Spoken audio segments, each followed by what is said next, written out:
రైతాంగానికి నమస్సులతో ప్రతిభా బైటెక్ సమర్పించు మట్టి మనిషి కార్యక్రమానికి స్వాగతం. ముందుగా కార్యక్రమంలోని ముఖ్యాంశాలు. మామిడి నాటేందుకు తొలకరి అనువైన సమయం. మార్కెట్ గిరాకీకి అనుగుణంగా రకాలు ఎంపిక చేసుకోవాలి. జూలై 15 వరకు ఖరీఫ్ కందిని విత్తుకోవచ్చు. అధిక దిగుబడుల కోసం కొన్ని మెళకువలు పాటించాలంటున్న శాస్త్రవేత్తలు. రోజురోజుకు పడిపోతున్న మినుము ధరలు, ఆందోళనలో మినుము రైతులు.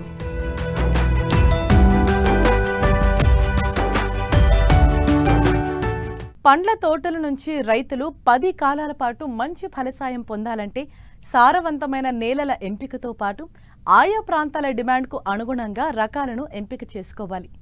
నేడు అనేక పండ్ల మొక్కల నర్సరీలు పుట్టగొడుగుల్లా పుట్టుకొస్తున్నాయి. వీటి ప్రలోభాలకు లొంగకుండా రైతులు నమ్మకమైన నర్సరీలను, మొక్కలను కొనుగోలు చేయాలి. ఎందుకంటే పండ్ల తోటలను నాటిన 4 నుండి 5 సంవత్సరాల తర్వాత గాని వాటి దిగుబడి సామర్థ్యాన్ని అంచనా వేయలేం. తీరా నాటింది నాసిరకం మొక్క అయితే పడిన శ్రమంతా వృధా అవుతుంది. పెట్టిన పెట్టుబడంతా బూడిదలో పోసిన పన్నీరవుతుంది. అందువల్ల కొత్తగా మామిడి తోటలు సాగు చేసే రైతాంగం భూభౌతిక లక్షణాలు గమనించి నాణ్యమైన మొక్కలను ఎంపిక చేసుకోవాలంటూ సూచిస్తున్నారు ప్రధాన శాస్త్రవేత్త డాక్టర్ ఏ భగవాన్.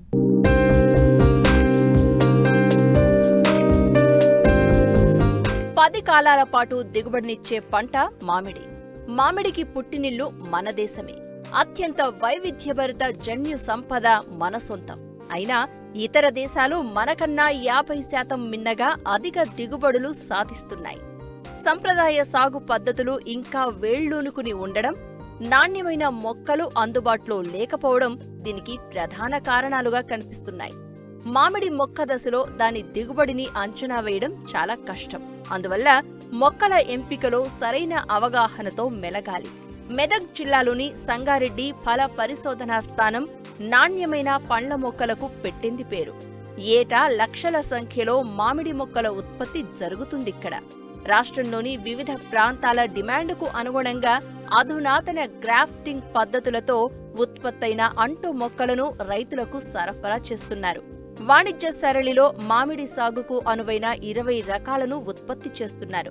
ప్రస్తుతం జూన్ నుంచి మామిడి నాటే సమయం కనుక కొత్తగా తోటలు వేయబోయే రైతాంగం మామిడి అంటు మొక్కల ఎంపికలో ఎలాంటి జాగ్రత్తలు తీసుకోవాలో వివరిస్తున్నారు సంగారెడ్డి ఫల పరిశోధనా స్థానం ప్రధాన శాస్త్రవేత్త డాక్టర్ ఏ భగవాన్. ముఖ్యంగా మన రాష్ట్రంలో మామిడి అనేది 52% వరకు మనం పండ్ల తోటల విస్తీర్ణంలో మామిడే ఉంది. చాలామంది రైతులు మామిడి వేయడానికి చాలా ముందుకు వస్తుంటారు. మరి ఈ మామిడి తోటలు వేసే దాంట్లో మనకి ముఖ్యంగా మనం పాటించవలసింది అసలు నేలలు ఏ విధంగా మనకి అనుకూలమా కాదా అనేది మనం చెక్ చేసుకోవాలి. ఆ నేల అనుకూలంలో నేల యొక్క సాయిల్ యొక్క రిపోర్ట్ని మనం తీసుకున్నట్లయితే ఆ సాయిల్ యొక్క రిపోర్ట్లో ఉదజని సూచిక అంటే pH అంటాము. ఈ pH అనేది 5.5 నుంచి 8 pH మధ్యలో ఉంటే మనము మామిడి చెట్లు వేసుకోవడానికి చాలా అనువైన pH అనుకుంటాము. అదేవిధంగా నేలల స్వభావంలో ముఖ్యమైనది ఈసీ అంటాం, ఎలక్ట్రికల్ కండక్టివిటీ. ఈ ఎలక్ట్రికల్ కండక్టివిటీ అనేది మనకి సాయిల్లో వచ్చేసి మనకి 0.5 కంటే కూడా తక్కువ ఉంటే ఆ నేలలు చాలా బాగా మనకి మామిడికి పనికొస్తాయి. దానికంటే కొంచెం ఎక్కువగా ఉన్నట్లయితే మనకి మామిడిలో ఎదుగుదల సరిగ్గా ఉండకుండా ఆకులు మాడిపోయి మనకి సాల్ట్ ఇంజరీ వచ్చే అవకాశం ఉంది కనుక తప్పనిసరిగా రైతులు ముందుగా తమ యొక్క నేలని ముందు పరీక్ష చేసుకొని దాంట్లో ఉదజని సూచిక మరియు ఎలక్ట్రికల్ కండక్టివిటీ సమానాలు ఉన్నాయా లేవా చెక్ చేసుకోవాలి. అదేవిధంగా నీరు అంటే బోర్ నుంచి వచ్చే నీరులో కూడా ఈ యొక్క ఎలక్ట్రికల్ కండక్టివిటీ అనేది మనం చూసుకుంటే లవణాలు అంటే ఎంత లవణాల శాతం ఉన్నది మనం చూసుకున్నట్టయితే ఈ లవణాల శాతము నీటిలో కూడా 1.2 మిల్లీమోల్స్ కంటే కూడా ఎక్కువ ఉండకూడదు. అంతకంటే తక్కువ ఉంటేనే మనకి మామిడి వేసుకోవడానికి చాలా అనువైనదిగా మనం గ్రహించి అటువంటి నేలలో ఈ యొక్క మామిడి తోటలు మనం వేసుకోవాలి. మరి మామిడి తోట వేసుకునే ముందు ఎంత దూరంలో వేసుకోవాలని కూడా రైతులు అడుగుతారు. దీంట్లో మనకి మనం ఇంత ముందుగా సాంప్రదాయ పద్ధతిలో 8 మీటర్లు కాకుండా ఇప్పుడు హై డెన్సిటీ పద్ధతిలో మనము రైతులందరూ కూడా ఈ మామిడిని 5 మీటర్ల దూరం అంటే మొక్కకి మధ్య 5 మీటర్ల దూరంలో ఈ యొక్క మామిడి చెట్లని వేసుకోవచ్చును. దీన్ని హై డెన్సిటీ ప్లాంటేషన్ అంటాము. ఇది ఎకరానికి 160 మొక్కలుగా మనకి వస్తుంటుంది. ఈ విధంగా మనము రైతులు డిసైడ్ చేసుకున్న తర్వాత ఈ మొక్కలు అనేవి మనకి ఎక్కడ దొరుకుతాయి, అంటే ఏ విధంగా ఉంటాయి, నాణ్యమైన మొక్కలు ఎలా గ్రహించాలి. మామూలుగా సాధారణంగా మామిడి అంతా కూడా అంటు పద్ధతి ద్వారా మనము మొక్కలు చేస్తుంటాము.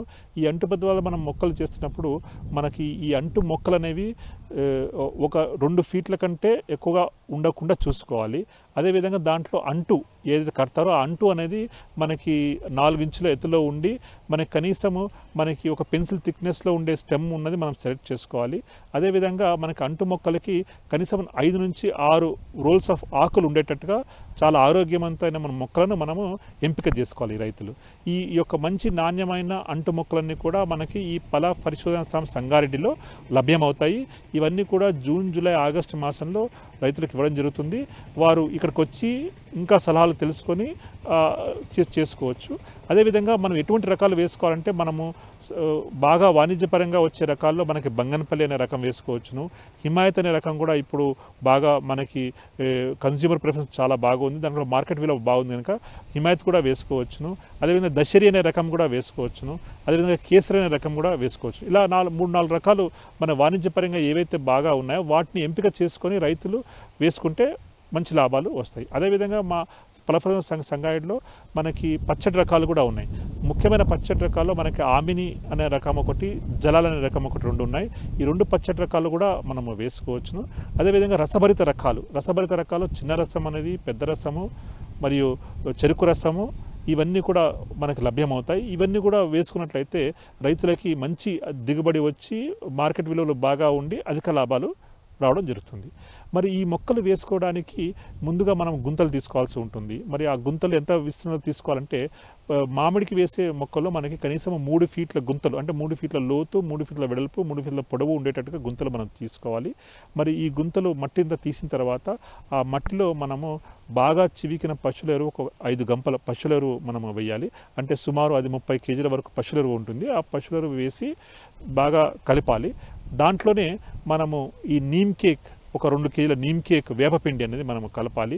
దాంట్లోనే మనము ఒక 2 కేజీల వర్మీ కంపోస్ట్ కూడా కలిపి దాంట్లో మనకి సింగిల్ సూపర్ ఫాస్ఫేట్, అంటే ఈ సింగిల్ సూపర్ ఫాస్ఫేట్ 2 కేజీలు వరకు ఆ మట్టిలో అన్నీ కలిపి, అంటే ఈ మిశ్రమాన్ని అన్నింటినీ కూడా మనం బాగా కలిపి మళ్ళీ గుంత బూడ్చేసేయాలి.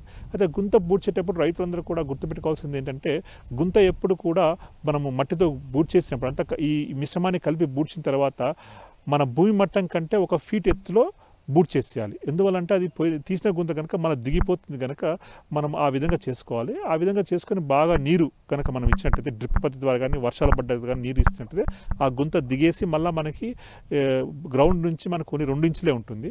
ఆ విధంగా మనము గుంత తయారు చేసుకొని మట్టి సరిగా నింపుకొని దాంట్లో మధ్యలో మనం ఇంతకుముందు ఎంపిక చేసిన మొక్కని మనం నాటుకోవాలి. మామిడి మొక్కల్లో అంటుకట్టిన తల్లి కాడ మంచిదైతే కొత్త అంట్లు నాణ్యమైన అధిక దిగుబడిని ఇస్తాయి.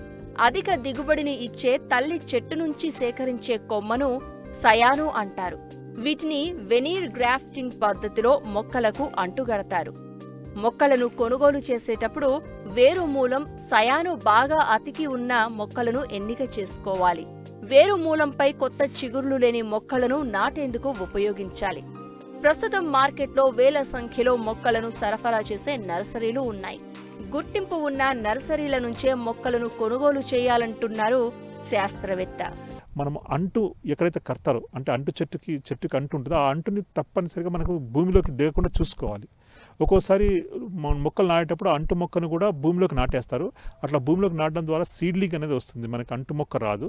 అందుకు రైతులు కొంచెం జాగ్రత్త వహించి ఆ అంటు మొక్కని మనకి భూమి మట్టం నుంచి 4 ఇంచుల పైకి ఉండేటట్టుగా చూసుకొని మనం చేసుకోవాలి. అదేవిధంగా మనం మొక్క నాటిన తర్వాత మొక్క పడిపోకుండా, గాలి వాళ్ళకి పడిపోకుండా 1 సంవత్సరం పాటు దాన్ని స్టేకింగ్ చేయాలి. స్టేకింగ్ అంటే ఒక వెదురు కొమ్మతోని మనం ఒక 6 ఫీట్ల కొమ్మ ఉంటుంది, ఆ వెదురు బద్ద ఉంటుంది. ఆ వెదురు బద్దతోని మనము కొమ్మని మంచిగా స్టేకింగ్ చేసుకున్నట్లయితే కొమ్మ ఎదుగుదల బాగా ఉంటుంది. చనిపోవడాలు అలాంటివి జరగకుండా మనకి ఈ తోటలన్నీ కూడా నాటుతాయి. అది చాలామంది రైతులకు ఏంటంటే మనం తోట వేసిన తర్వాత మనకు 100కి 100% ప్రతి ఒక్క మొక్క కూడా చావకుండా బతకాలి. అలా బతికినప్పుడే అప్పుడు ఏమవుతాయంటే మనకి తోట యొక్క ఎఫిషియన్సీ పెరుగుతుంది, మనకి అధిక దిగుబడి వస్తుంది. ఎప్పుడైతే కొన్ని చావులు ఉంటాయో అంటే కొన్ని మొక్కలు చనిపోవడం జరుగుతుందో అటువంటి చనిపోయిన మొక్కలు ఇమ్మీడియట్గా మనం త్వరగా మనము వాటిని రిప్లేస్ చేసుకుంటే మనకి టైం వృధా కాకుండా ఒక 4-5 సంవత్సరాలకి మనకి తోటంతా కూడా 100% తోటలన్నీ కూడా చెట్లన్నీ కూడా ఫలసహాయాన్ని ఇచ్చి మనకి అధిక దిగుబడి ఇస్తుంది అనమాట. అపరాల పంటల్లో ముఖ్యమైన పంట కంది. ఖరీఫ్లో 2 తెలుగు రాష్ట్రాల్లో ఏక పంటగాను అంతర పంటగాను అధిక విస్తీర్ణంలో సాగుతోంది. కందిని జూన్ నుంచి జూలై 15 వరకు ఖరీఫ్ కందిని విత్తుకోవచ్చు. మరీ ఆలస్యమైతే ఆగస్టు వరకు విత్తుకునే అవకాశం ఉంది. అయితే అధిక దిగుబడులు పొందాలంటే మాత్రం సాగులో సమగ్ర యాజమాన్య పద్ధతులు పాటించాలని రైతులకు తెలియజేస్తున్నారు వరంగల్ ప్రాంతీయ వ్యవసాయ పరిశోధనా స్థానం సీనియర్ శాస్త్రవేత్త ఎన్ సంధ్యాకిషోర్.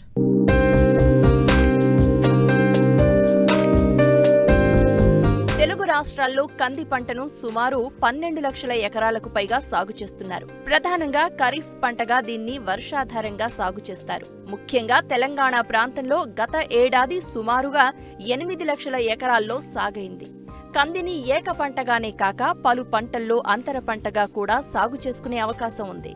ఈ పంటలో ఎకరాకు 8 నుండి 10 క్వింటాళ్ల దిగుబడి సాధించే అవకాశం ఉన్నా మన రైతులు మాత్రం కేవలం 5 నుండి 6 క్వింటాళ్ల దిగుబడిని మాత్రమే పొందుతున్నారు. ఇప్పటికే ఉన్న రకాలతో పాటు అధిక దిగుబడినిచ్చే రకాలు ఇప్పుడు రైతులకు అందుబాటులో ఉన్నాయి. అయితే వాటిని సకాలంలో విత్తడం ఒకెత్తైతే సాగు యాజమాన్యం మరో ఎత్తు. కందిలో అధిక దిగుబడులు పొందాలంటే ఏ సమయంలో ఎలాంటి యాజమాన్యం చేపట్టాలో రైతులకు తెలియజేస్తున్నారు వరంగల్ ప్రాంతీయ వ్యవసాయ పరిశోధనా కేంద్రం సీనియర్ శాస్త్రవేత్త ఎన్ సంధ్యాకిషోర్. కంది మన తెలంగాణ రాష్ట్రంలో సుమారుగా 7 నుంచి 8 లక్షల ఎకరాల్లో సాగవుతున్నది. ప్రస్తుతం ప్రభుత్వం 15 లక్షల ఎకరాల్లో కంది సాగయ్యే విధంగా రైతులను ప్రోత్సహిస్తూ వస్తున్నది. అయితే కంది దిగుబడులకు సరైన యాజమాన్య పద్ధతులు అనేవి చాలా ముఖ్యమైన అంశము. కందిలో సరైన యాజమాన్య పద్ధతులు పాటించినప్పుడు మాత్రమే కందిలో అధిక దిగుబడులు పొందొచ్చు. కంది పంటను అన్ని నేలల్లో పండించుకోవచ్చు. చౌడు భూములు కంది పంటకు పనికిరావు. అలాగే కంది పంటను జూన్ 15 నుంచి జూలై 15 లోపు విత్తుకోవచ్చు. సరైన సమయంలో విత్తుకున్నప్పుడు మాత్రమే అధిక దిగుబడులు వస్తాయి. అలాగే కందిని విత్తే ముందు నల్లరేగడి బరువైన నేలలైతే సాలుకు 6 ఫీట్ల చొప్పున, ఎర్ర చిలక నేలలైతే 3 ఫీట్ల నుంచి 4 ఫీట్ల చొప్పున వరుసకు ఎడంతో విత్తుకోవాలి. మొక్కకు 20 సెంటీమీటర్ల ఎడంతో విత్తుకోవాలి. బోదెసార్ల పద్ధతిలో విత్తుకోవడం ద్వారా మనము తొలి దశలో అధిక ముంపు ద్వారా మొక్కలు చనిపోకుండా కాపాడుకోగలుగుతాం. విత్తన మోతాదు చూసుకున్నట్లయితే ఎకరాకు 2 నుంచి 3 కిలోల విత్తనం సరిపోతుంది. విత్తనాన్ని విత్తే ముందు విత్తన శుద్ధి తప్పనిసరిగా చేసుకోవాలి. దీనికోసము 3 గ్రాముల థైరము లేదా 3 గ్రాముల క్యాప్టాను కిలో విత్తనానికి పట్టించి విత్తన శుద్ధి చేసుకోవాలి. వీటితో పాటు 10 గ్రాముల ట్రైకోడర్మా కిలో విత్తనానికి పట్టించి విత్తన శుద్ధి చేసుకోవాలి. వీటితో పాటు తొలి దశలో 200 గ్రాముల రైజోబియం ఎకరా విత్తనానికి పట్టించి విత్తుకోవాలి. అలాగే చివరి దుక్కిలో 2 కిలోల పాస్పోబ్యాక్టీరియం 200 కిలోల బాగా మాగిన పశువుల ఎరువుకు కలిపి సాళ్లల్లో వేసుకోవడం ద్వారా తొలిసారి కంది పంట పండించే రైతులకు చాలా ఉపయోగకరంగా ఉంటుంది. అంటే ఈ పాస్పోబ్యాక్టీరియా భూమిలో నిల్వ ఉండి భూమిలో మొక్కకు అందుబాటులో లేనటువంటి భాస్వరాన్ని మొక్కకు అందజేసే విధంగా తోడ్పడుతుంది. ఆ రకంగా అధిక దిగుబడులు పొందవచ్చు. వీటితో పాటు మనము విత్తిన 36 గంటల లోపు పెండిమిథాలిన్ అనే కలుపు మందును ఎకరాకు 1 నుంచి 1.5 లీటర్లు చొప్పున భూమిలో తగు తేమ ఉన్నప్పుడు పిచికారీ చేసినప్పుడు తొలి దశలో కలుపును నివారించుకోవచ్చు. అలాగే విత్తిన 20 రోజుల తర్వాత కలుపు లేత దశలో ఉన్నప్పుడు మనము ఇమాజిత్ పైర్ అనే కలుపు మందును ఎకరాకు 300 మిల్లీలీటర్ల చొప్పున పిచికారీ చేసుకోవాలి. అలాగే విత్తిన 30 రోజుల తర్వాత మరియు 60 రోజుల తర్వాత ఒకసారి అంతర్కృషి చేసుకున్నట్లయితే మనము కందిలో కలుపు నివారణను సమర్థవంతంగా నివారించవచ్చు. కలుపు నివారణతో పాటు నీటి యాజమాన్యం కూడా చాలా ముఖ్యమైన అంశము. ఎప్పుడైనా బెట్ట పరిస్థితులు ఉన్నప్పుడు కందిలో శాఖలు విచ్చుకునే దశలో అంటే 55-60 రోజులప్పుడు ఒకపాటి తేలికపాటి తడి ఇవ్వాలి. తేలికపాటి నేలలో. పూత దశలో ఎట్టి పరిస్థితుల్లో నీరివ్వకూడదు. మొగ్గ దశలో అంటే పూతకు రాకముందు మొగ్గ దశలో ఒక తేలికపాటి తడి ఇవ్వాలి.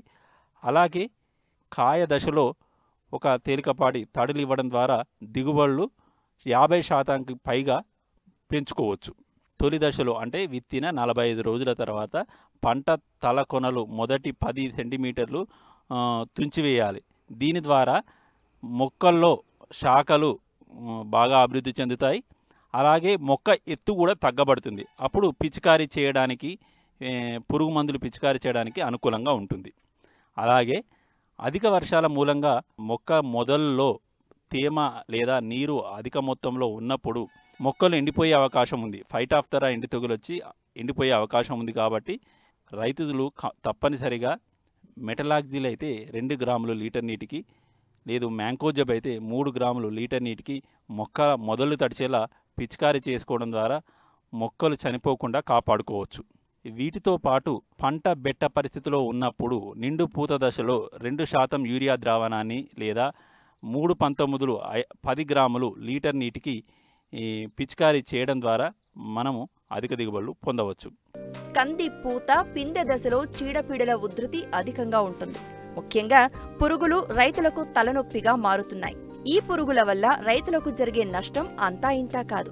దాదాపు 80% దిగుబడికి నష్టం వాటిల్లే ప్రమాదం ఉంది. దీనిపై ప్రత్యేక నిఘా ఉండాలంటారు శాస్త్రవేత్త. వీటితో పాటు సమగ్ర కీటక యాజమాన్యం అంటే పక్షి స్థావరాలు ఏర్పరచుకోవడం ద్వారా, తర్వాత ఫిరోమోన్ ట్రాప్స్ పెట్టుకోవడం ద్వారా శనగపచ్చ పురుగు ఉధృతిని గమనించవచ్చు.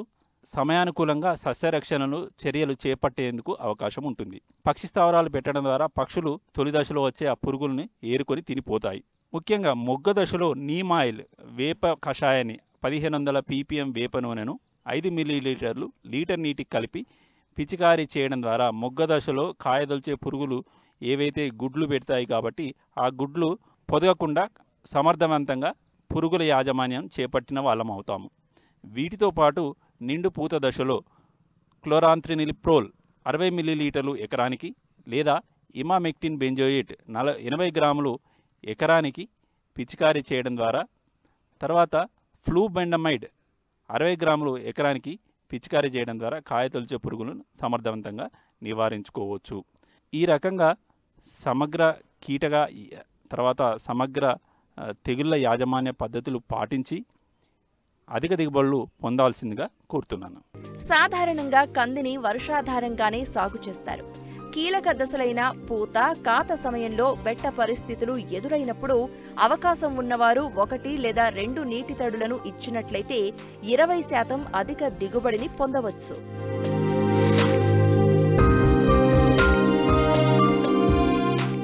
మినుము ధర రోజురోజుకు నేలచూపులు చూస్తుంది. దిగుబడులు ఆశాజనకంగా ఉన్నా ధర మాత్రం రైతును కలవరపెడుతోంది. నానాటికి ధరలు పడిపోతుండటంతో రైతుల్లో ఆందోళన నెలకొంటోంది. మార్కెట్లో దళారీ వ్యాపారులు సిండికేట్గా మారటమే ఇందుకు ప్రధాన కారణమంటున్నారు రైతులు.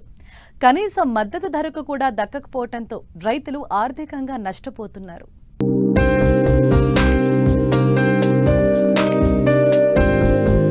ఏడాది రబీ సీజన్లో ఆంధ్రప్రదేశ్ వ్యాప్తంగా దాదాపు 9 లక్షల ఎకరాల్లో మినుము సాగు చేశారు. మార్చి నెలాఖరు నాటికి మినుము తీత పనులు పూర్తయ్యాయి. ఆ సమయంలో క్వింటా మినుములు బహిరంగ మార్కెట్లో 7,800 వరకు వ్యాపారులు కొన్నారు. ఆ తర్వాత ధరను వ్యూహాత్మకంగా తగ్గిస్తూ వస్తున్నారు. ప్రస్తుతం క్వింటా మినుములు 6,800కు కొనుగోలు చేస్తామని, మినుము తూర్పారబట్టినందుకు రవాణా ఖర్చుల కింద మరో 100 రూపాయలు తగ్గుతుందని స్థానిక వ్యాపారులు చెప్తున్నారు. ఈ మినుములు రేట్లు వచ్చేదానికి లాస్ట్ ఇయర్కి ఈ సంవత్సరానికి చాలా డిఫరెన్స్ వచ్చింది. లాస్ట్ ఇయర్ ఈ రోజుల్లో 9,500 9,200 అమ్మింది. ఇప్పుడు 6,800 అంటున్నారు. లాస్ట్ ఇయర్తో పోల్చుకుంటే ఖర్చులు ఈ సంవత్సరం గణనీయంగా పెరిగినాయి. నేను అన్ని కొత్త రకాలు వేస్తాను. ఈ విత్తనాలన్నీ కొనాలంటే కిలో 200 పెట్టాల్సి వస్తుంది. ఇప్పుడు దానికి తోడు ఖర్చులు, పురుగు మందులు కూడా రేట్లు లాస్ట్ ఇయర్తో పోల్చుకుంటే ఈ సంవత్సరం చాలా ఎక్కువగా పెరిగింది. 20% ఇంక్రీజ్ అయినాయి. దాని మీద పీకే కూలీలు అసలు దొరక్క చాలా ఇబ్బంది పడ్డాం పీకే టైంలో. మందులు కొట్టడం, పీకటం, మళ్ళీ నూర్చడం, హార్వెస్టింగ్ ఖర్చు కూడా పెరిగింది. దీని మీద ఈ ఖర్చులన్నీ 6,800తో పోల్చుకుంటే రైతు లాస్ పడుతున్నాడు. యావరేజ్ రైతుకి లాస్ట్ ఇయర్తో పోల్చుకుంటే దిగుబడులు కూడా యావరేజ్న 6-7 బస్తాలు మించి అవ్వట్లేదు. దాని మీద రైతు చాలా లాస్ పోతున్నాడు. ఇప్పుడు గవర్నమెంట్ మార్కెట్ యార్డుకు తోలమంటుంది మినువులు, అక్కడికి 7,400 ఇస్తానంటున్నారు. మాకు ఖర్చులు అక్కడ మళ్ళీ జల్లెడేస్తానంటున్నారు వీళ్ళు. మళ్ళీ ఆ జల్లెడేసిన ఖర్చు, ఈ ఖర్చు, మళ్ళీ అక్కడ ఏ తరుగులు తీసేస్తారో, ఎంత పర్సెంటేజ్ చేస్తారో, అది ఎంత రేటు నిర్ణయిస్తారో కూడా రైతుకి తెలియకుండా చాలా ఇబ్బందికరంగా ఉంది. ఈ విషయంలో గవర్నమెంట్ ఏదన్నా చూసి రైతులు దయదలిచి 9,500 10,000 చేస్తే మినిమం బస్తా క్వింటాలు రైతులు కొంచెం ఊరట పొందుతారు. ఇంటి అవసరాలకు ఖరీఫ్ పంట పెట్టుబడుల కోసం రబీ మినుమును అమ్మేందుకు రైతులు సిద్ధమయ్యారు. అయితే వ్యాపారులు క్వింటా మినుముకు 7,000కు మించి ధర ఇవ్వలేమని తెగేసి చెప్తున్నారు. దీంతో రైతులు ఆందోళన వ్యక్తం చేస్తున్నారు. ప్రభుత్వం స్పందించి గిట్టుబాటు ధరకు కొనుగోలు చేసేలా చర్యలు తీసుకోవాలని కోరుతున్నారు. ఈ మినుములు ఈ సంవత్సరం సీజన్లో చాలా ఇబ్బందికరంగా ఉంది. ఏ రకంగా చూసుకున్నా కానీ వాళ్ళ మార్కెట్ ప్రతిరోజు 100-200 తక్కువ వస్తుంది. గిట్టుబాటు ధర అనుకూలంగా లేదు రైతుకి. ఈ కూలీలు చూస్తుంటేనేమో రోజు 500-600 అనుకుంటున్నారు. మాకు ఎకరానికి ఇంతవరకు అయితే ఏదో చేసేవాళ్ళు ఇప్పుడు 20 మంది 25 మంది తీసినా కూడా అవ్వట్లేదు. కాబట్టి దాన్ని బట్టి మాకు ఏదన్నా గిట్టుబాటు ధర వచ్చేటట్టుగా రైతుకి ఏదన్నా 9-9.5 10,000 దాకా వస్తే కానీ గిట్టుబాటు కాదు. వచ్చే సీజన్కి కూడా వేయాలనే తృప్తిగా లేము మేము. ఇప్పుడు 6-8 అంటున్నారు, 7-5 దాకా వెళ్ళింది. అంతకన్నా పెద్దగల అసలు ఎక్కడ చూసినా కూడా 65-66 అంటున్నారు, మళ్ళీ చెప్పుకుంటున్నారండి. అందుకని చెప్పి మరి రైతుకి ఏ రకంగా చూసినా కూడా గిట్టుబాటు కావట్లా. 2004లో వచ్చేసేదలకి 9,700 9,500 ఉంది. క్రమేపీ తక్కువ ఇప్పుడు వచ్చేసరికి 6,800 అట్లా అంటున్నారు. పురుగు మందులు ఏమో విపరీతంగా పెరిగినాయి, కూలీలు పెరిగిపోయినాయి. దిగుబడి ఏమో 6-7 బస్తాలు వస్తుంది. ఈ మార్కెట్ యార్డులు అంటున్నారు, అక్కడికి వెళ్తేనే రైతులను ఇబ్బంది పెడుతున్నారు. ప్రభుత్వం ఏదైనా కానీ రైతుని దయచేసి ఏదైనా పరిష్కారం చూడాలని కోరుకుంటున్నాను. మినిమంగా 10,000 ఉంటే గిట్టుబాటు అవుతుందండి. కూలీలు విపరీతంగా పెరిగిపోయినాయి, పెస్టిసైడ్ బాగా పెరిగిపోయినాయి, విపరీతంగా పెరిగిపోయినాయి. పెట్టుబడి ఇప్పుడు అమ్మి బాకీలు దిద్దామంటేనే రేటు దిగిపోయిందండి. అటు ఇటు కాకుండా అయిపోయింది రైతు పరిస్థితి. మినిమంగా 10,000 ఉంటే కొంతవరకు గిట్టుబాటు అవుతుందండి. అంటే దిగుబడులు కూడా నీటికన్నా తగ్గిపోయినాయండి బాగా. నీరు సుమారుగా 8 నుంచి 10 దాకా అయినాయి. ఈ సంవత్సరం 8 నుంచి 5 అట్లా అవుతున్నాయండి.